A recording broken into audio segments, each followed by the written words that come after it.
Chapter 1 from The Hobbit by JRR Tolkien.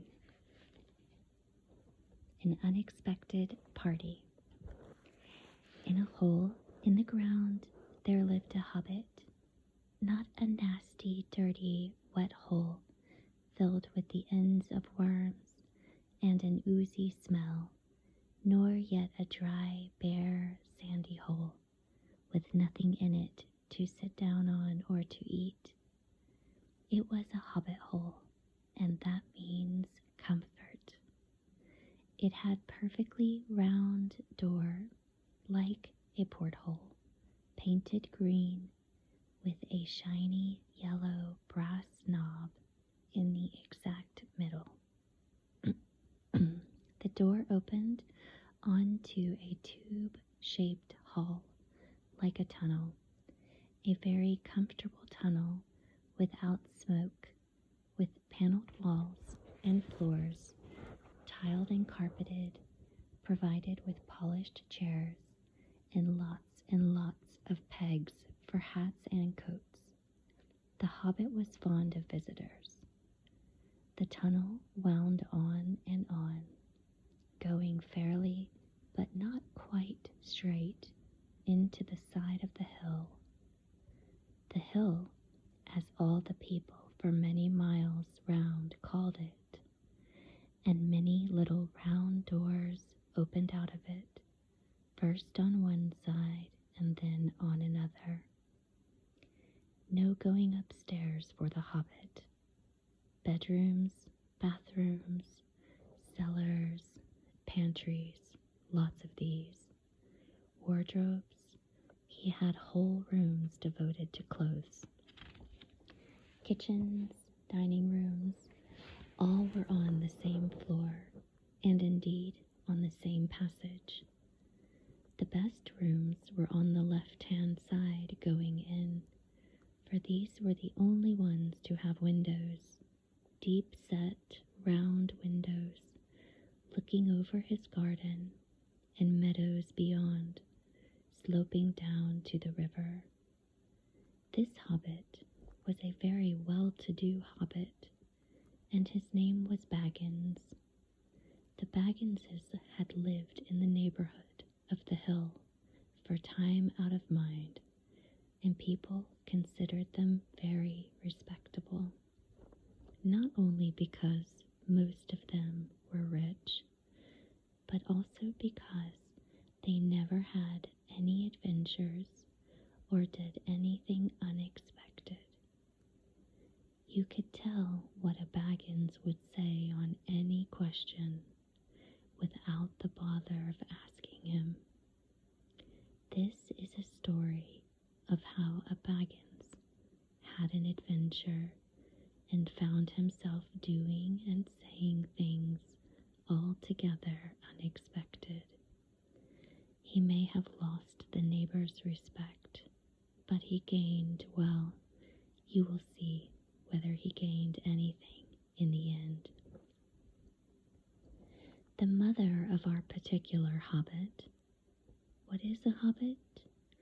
I suppose hobbits need some description nowadays, since they have become rare and shy of the big people, as they call us.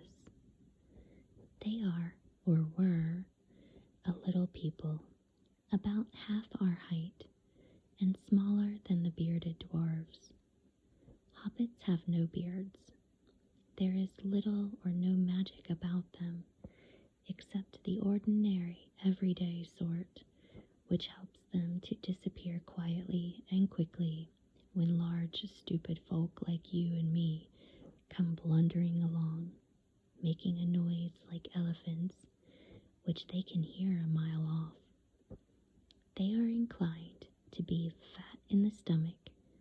They dress in bright colors, chiefly green and yellow, wear no shoes because their feet grow natural leathery soles, and thick, warm brown hair stuff like the stuff on their heads, which is curly, have long, clever brown fingers, good-natured faces, and laugh deep, fruity laughs especially after dinner, which they have twice a day when they can get it. Now you know enough to go on with. As I was saying, the mother of this hobbit, of Bilbo Baggins, that is, was the famous Belladonna Took, one of the 3 remarkable daughters of the old Took, head of the hobbits, who lived across the water, the small river that ran at the foot of the hill. It was often said in other families that long ago one of the Took ancestors must have taken a fairy wife. That was, of course, absurd, but certainly there was still something not entirely hobbit-like about them. And once in a while, members of the Took clan would go and have adventures. They discreetly disappeared, and the family hushed it up. But the fact remained that the Tooks were not as respectable as the Bagginses, though they were undoubtedly richer. Not that Belladonna Took ever had any adventures after she became Mrs. Bungo Baggins. Bungo, that was Bilbo's father, built the most luxurious hobbit hole for her, and partly with her money. That was to be found either under the hill or over the hill or across the water, and there they remained to the end of their days. Still, it is probable that Bilbo, her only son, although he looked and behaved exactly like a second edition of his solid and comfortable father, got something a bit queer in his makeup from the Took side, something that only waited for a chance to come out. The chance never arrived until Bilbo Baggins was grown up, being about 50 years old or so, and living in the beautiful hobbit hole built by his father, which I have just described for you, until he had, in fact, apparently settled down immovably. By some curious chance one morning, long ago in the quiet of the world, when there was less noise and more green, and the hobbits were still numerous and prosperous, and Bilbo Baggins was standing at his door after breakfast, smoking an enormous long wooden pipe that reached nearly down to his woolly toes, neatly brushed. Gandalf came by. Gandalf, if you had heard only a quarter of what I have heard about him, and I have only heard very little of all there is to hear, you would be prepared for any sort of remarkable tale. Tales and adventures sprouted up all over the place wherever he went, in the most extraordinary fashion. He had not been down that way under the hill for ages and ages, not since his friend the old Took died, in fact, and the hobbits had almost forgotten what he looked like. He had been away over the hill and across the water on business of his own since they were all small hobbit boys and hobbit girls.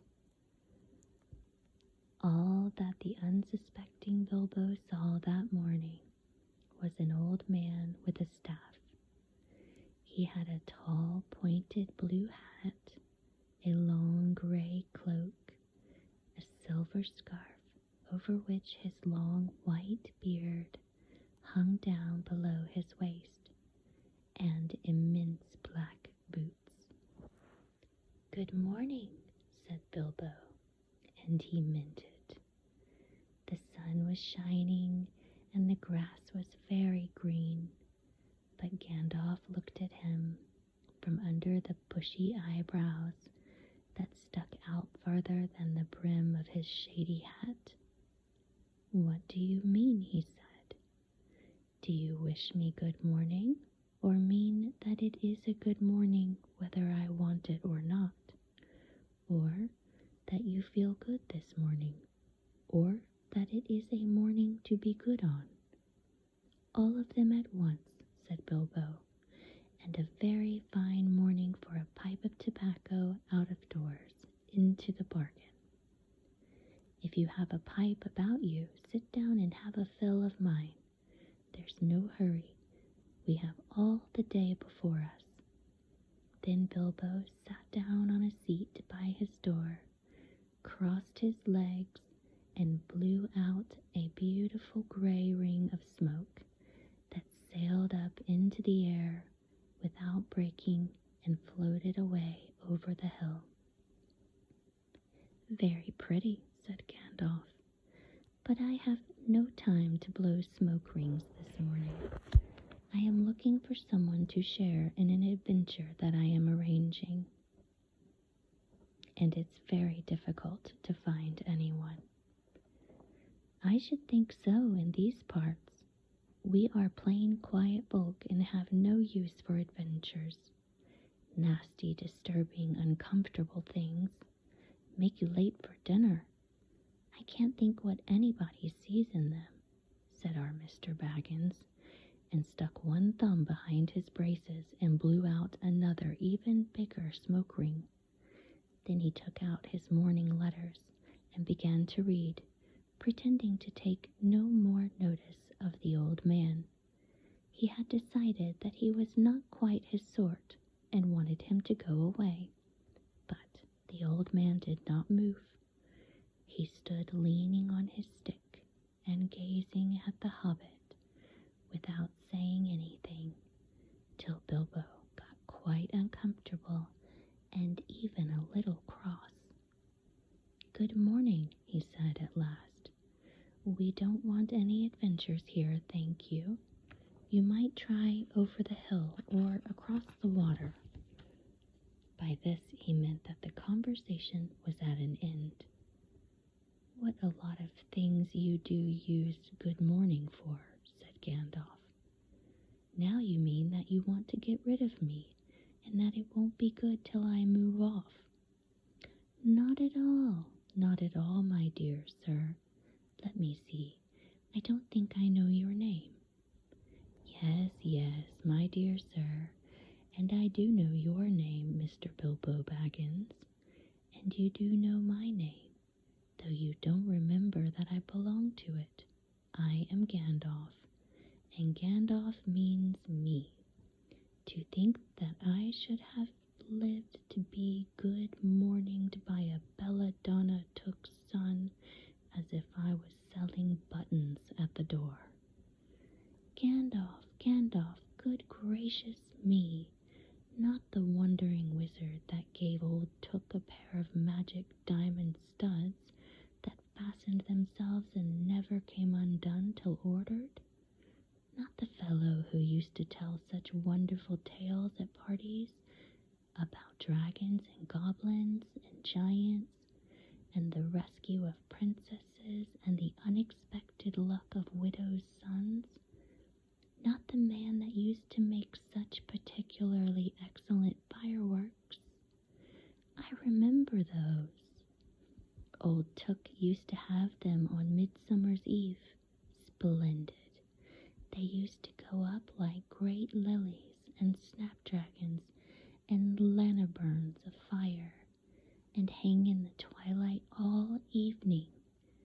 You will notice already that Mr. Baggins was not quite so prosy as he liked to believe. Also that he was very fond of flowers. Dear me, he went on, not the Gandalf who was responsible for so many quiet lads and lasses going off into the blue for mad adventures, anything from climbing trees to visiting elves or sailing in ships, sailing to other shores. Bless me, life used to be quite you used to upset things badly in these parts once upon a time. I beg your pardon, but I had no idea you were still in business. Where else should I be? Said the wizard.